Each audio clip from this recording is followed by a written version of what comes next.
안녕하세요. 여러분들의 검정고시 메이트 미스 백희입니다. 여러분 그간 잘 지내셨는지요? 정말 반갑습니다.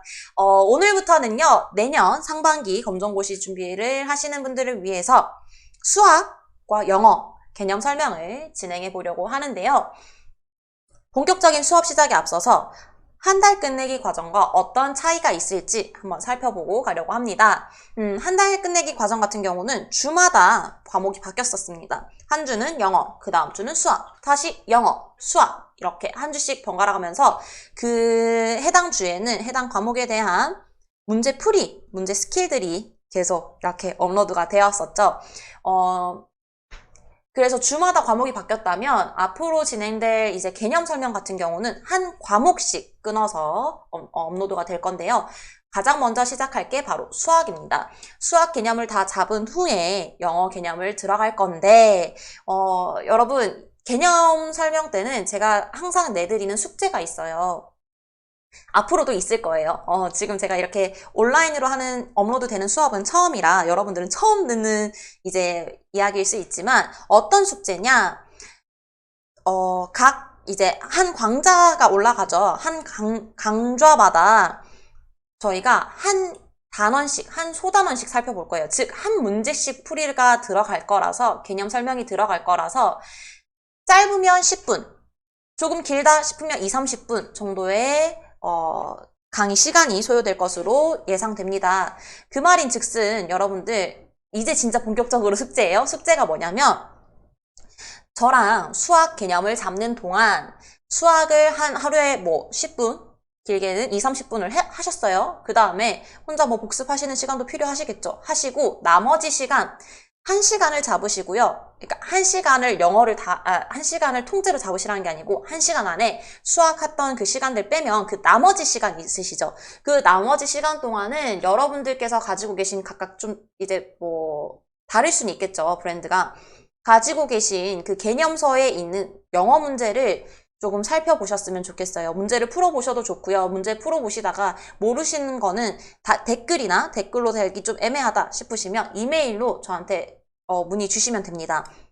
이렇게 하는 이유는 수학 같은 경우는요. 주입식으로요. 이거니까 외우세요. 이 문제는 이렇게 푸시면 됩니다. 하면 풀 수가 있어요. 그리고 결국 마지막에 가서는 시간 싸움입니다. 하지만 영어 같은 경우는 얼마나 많이 아는지 그 폭이 중요한 거라서 여러분들 당연히 개념 설명 들어갈 거예요. 개념 설명이라 하면 영어에서 대부분 여러분들이 개념 설명, 영어의 개념이라 하면 문법을 많이 생각하시더라고요.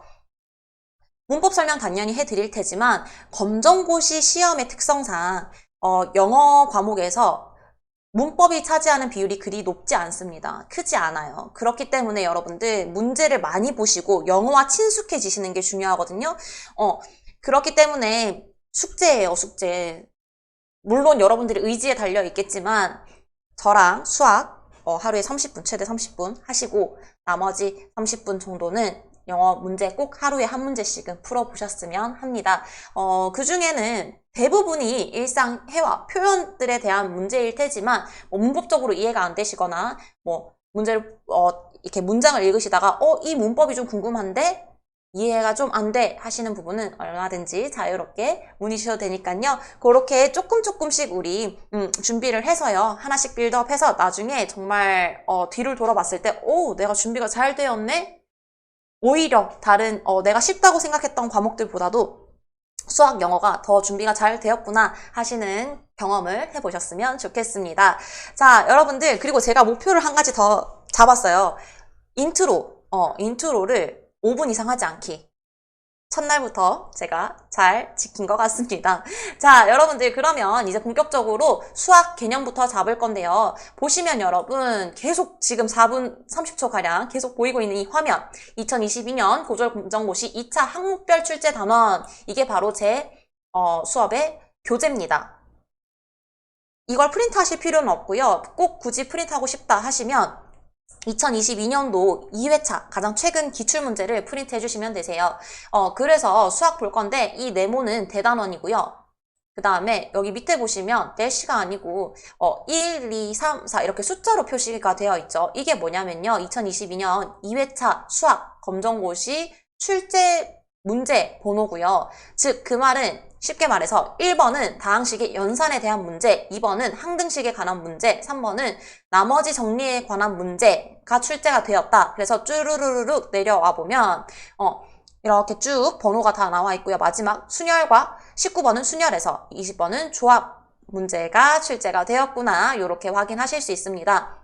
그 중에서 오늘은 1번 문제 풀이와 함께 개념을 한번 살펴보도록 하겠습니다. 자, 2022년도 2회 고등학교 졸업 학력 검정고시 확인하실 수 있고요. 1번 문제 풀이하고 이제 거기에 필요한 개념들 살펴보도록 할 텐데요. 자, 어떤 단원이라고 했었죠? 제가 가장 먼저 아셔야 되는 거 다항식의 연산 문제였구나 기억하시고요. 자, 풀이부터 가보도록 하자고요. 풀이 가보겠습니다. 두 다항식 A는 2x 제곱 플러스 x고요. B는 x 플러스 1에 대하여 a-b를 구하라고 했네요. a-b. 그래서 결국 우리는 a-b를 구하는 문제인데 A와 B가 각각 가지고 있는 식이 있으니까 그것도 한번 풀어줘야겠죠.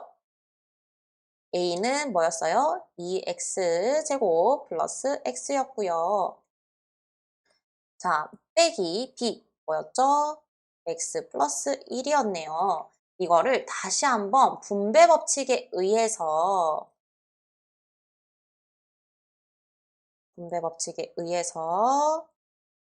풀어줄 건데 2x제곱 플러스 x 마이너스 x 마이너스 1이 되는구나.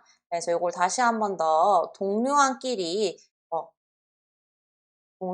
모아서 계산을 해줬더니 2x제곱 마이너스 1이 되어서 결국 정답이 3번이 정답이 되는구나 확인하실 수 있습니다. 자, 여러분들 여기서 분배법칙, 동류항 이걸 다 이해하셨다면 이미 개념서를 읽고 오신 분들이시겠어요. 하지만 이제 개념서는 가지고 있는데 이런 공부가 사전에 예습이 없으셨던 분들은 이게 무슨 소리야? 라고 하시죠. 자, 하나씩 살펴보도록 할 텐데 가장 먼저 우리 살펴볼 것은 다항식의 정의를 먼저 정의 내리도록 하겠습니다. 다항식, 이게 여러 가지 의미로 풀이되어 있는 교과서마다도 조금씩 다르게 풀이가 되어 있을 수 있는데 간단하게 검정고시 치를 수 있을 정도로 제가 간략하게 정의를 쉽게 내려드리도록 할게요. 자, 여러분들 다를요 마늘다라고 우리 생각을 한번 해봐요. 마늘다. 항이요. 이 항이 많은 식. 항을 많이 가지고 있는 식인데 그럼 많다고? 몇 개? 몇 개 이상이 많은 거야? 그 기준이 뭐야? 하시죠. 2개 이상의 식을 가지고 있는 식을 2개 이상의 항을 가지고 있는 식을 다항식이라고 합니다. 그럼 한번 살펴볼까요? 자, A라는 식은요. 2x제곱 플러스 x로 구성되어 있는데 각각의 항은 2x제곱 x 2개의 항으로 이어진 다항식이구나. B는 x와 1로 이루어진 다항식이구나. 이렇게 확인하실 수 있습니다. 자, 요 개념 이해하셨으면 자, 우리 이제 보셔야 되는 거 분배 법칙. 용어가 여러 가지가 나왔어요. 용어는 2개가 나왔는데 분배 법칙은 무엇일까요? 분배 법칙. 이게 여러분들 어떤 책이든 보시면 분배 법칙과 함께 교환 결합 법칙도 같이 나와 있으실 거예요. 그런데 검정고시 시험에서 실질적으로 가장 많이 쓰이는 것은 이 분배 법칙입니다. 분배 법칙. 나머지는 이제 개념 한번 읽고 넘어가 주시면 되시고요. 분배 법칙이 무엇이냐 이걸 식으로 좀 나타내 봤더니 임의의 문자예요, 여러분. A 곱하기 B 플러스 C를 이렇게 계산을 했더니 AB 플러스 AC 즉 A를 여기도 분배해주고 여기도 분배해서 각각 한 번씩 곱해주는 게 분배 법칙이구나. 그래서 여러분들 여기서 주의하셔야 될 것은 이게 곱하기인데 만약에 식이요 이렇게 괄호가 없고 이렇게 되어 있었으면 분배 법칙이 아니고요. 곱하기와 더하기 뭐가 먼저죠? AB 플러스 C 이렇게 되는 거예요. 분배 법칙이 필요한 거, 괄호가 꼭 필요하구나 기억을 해주시면 되시고요. 분배 말 그대로 분배입니다. 한쪽에 A를 D에도 곱해주고 C에도 곱해주는 거. 그래서 여기 앞에 실제 문제에서 보시면 우리가 마이너스 x 플러스 1이라고 이제 괄호를 이렇게 쳐놨죠. 여기서 이 마이너스는요. 부호가 될 수도 있지만 마이너스 1을 답니다. 그래서 1이 생략되어 있는 거예요. 마이너스 1을 자 여기 x에도 곱해줄 거고요. 1에도 곱해줄 겁니다. 그러면 곱셈의 법칙 아시죠? 부호가 다른 게 서로 다른 부호가 만났을 때는 마이너스 부호가 오기 때문에 마이너스 1과 플러스 여기도 플러스가 생략되어 있는 거예요. 플러스 x가 만나니까 x는 그대로 올 거고요. x에 1을 곱하면 x죠. 그 다음에 플러스 마이너스 부호가 만나서 마이너스 그 다음에 1 곱하기 1은 그대로 1이 올 거고요. 부호 플러스 마이너스가 만났기 때문에 마이너스가 됩니다. 그래서 분배 법칙은 이렇게 되는구나 이해가 됐고 자 다음 두 번째 동류항을 살펴볼 건데 동류항을 알기 위해서는요 여러분 전제 조건이 있습니다. 문자가 무엇인지 알고 계셔야 되고요. 문자와 차수 개념이 있으셔야 되는데 자 문자는 말 그대로 우리가 자주 쓰는 x, y 혹은 뭐 이게 만약에 얘네들이 임의로 정하는 거기는 뭐 a라고 표현할 수도 있겠고요. 뭐 알파라고도 할 수도 있겠고요. 자 만약에 이렇게 쓴다 했을 때 이 문자 숫자가 아닌 이 문자 형태를 문자라고 말하는 거고요. 차수는요 이 문자가 있는데 문자가 있었죠. 문자가 곱해진 개수를 말하는데 조금 쉽게 풀어서 설명해 드릴까요? 어디에 있는 친구인지 차수는요. 문자의 오른쪽 상단에 있어요.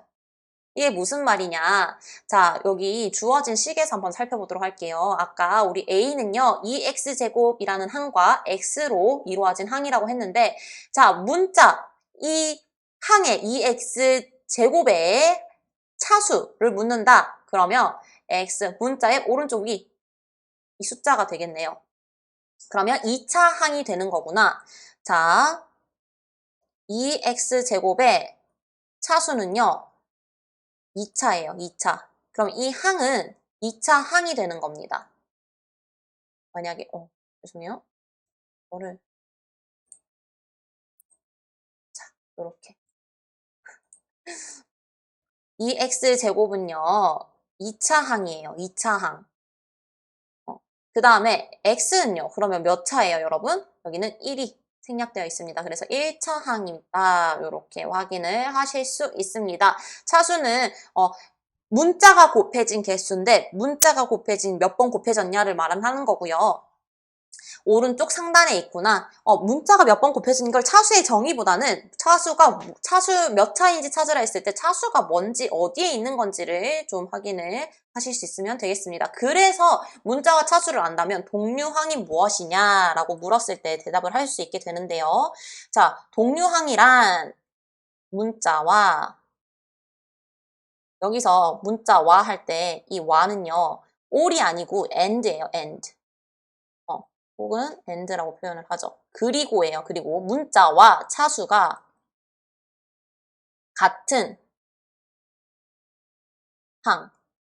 즉 여기서요. 문자도 같고 차수도 같아야 돼요. 그래서 여기 또 이제 실전 문제에서 풀이를 보시면 이 x와 마이너스 x를 계산했던 겁니다. 왜냐? 우리는 앞에 상수를 보는 게 아니고 숫자를 보는 게 아니고 이 위에 차수를 보는 거거든요. 동류항은 문자 x 같네. 그 다음에 1차 같네. 동류항이네. 얘네들을 계산할 수 있겠구나. 근데 이거를 쉽게 해서 x, 마이너스 x, x에서 x를 빼는 거예요. 그럼 0이 되겠죠. 그럼 없어지는 거죠. 없어지는 거고 이 동류항 계산까지 해서 이 식을 풀었더니 나머지는 동류항이 없죠. 이 x제곱을 어떻게 계산을 하려고 했더니 뒤에 보니까 x는 있는데 x제곱이 없어요. 그래서 계산을 못하는 거고 마이너스 1도 상수수로만 이루어진 상수항으로서 상수항만 있는 게 없죠. 마이너스 1 그대로 가지고 오는 겁니다. 이렇게 생각을 해주시면 되시겠어요. 오늘 이렇게 해서 1번 문제 살펴보았습니다. 여러분 공부를 하실 때 이렇게 개념을 문제에 대입시켜서 연상시키실 수 있다면 실전에 가셔서 이 문제를 봤을 때 어떤 개념인지 연상이 가능하세요. 그래서 연상을 해서 연산을 할 수 있는 거예요. 네, 이런 식으로 준비하시면 오늘은 1번 문제를 살펴봤지만 내일은 2번 문제, 그 다음은 3번 문제, 내일이라고 해서 죄송해요. 다음 강좌 때는 또 2번 문제를 가지고 와서 이런 식으로 풀이, 그 다음에 개념을 앞으로 설명을 해드릴 예정입니다. 오늘 설명이 좀 도움이 되셨으면 좋겠는데요. 선생님 이것도 너무나도 복잡하고요. 모르겠어요 하시는 분들 댓글이나 모르는 부분, 그 다음에 문제를 풀 때 혹시 뭐 예제 같은 거 풀어보실 때 모르는 게 있다 하시면은 이메일 댓글 남겨주세요. 그러면 제가 성심성의껏 답변 드리도록 하겠습니다. 오늘 여러분 너무 고생 많으셨고요.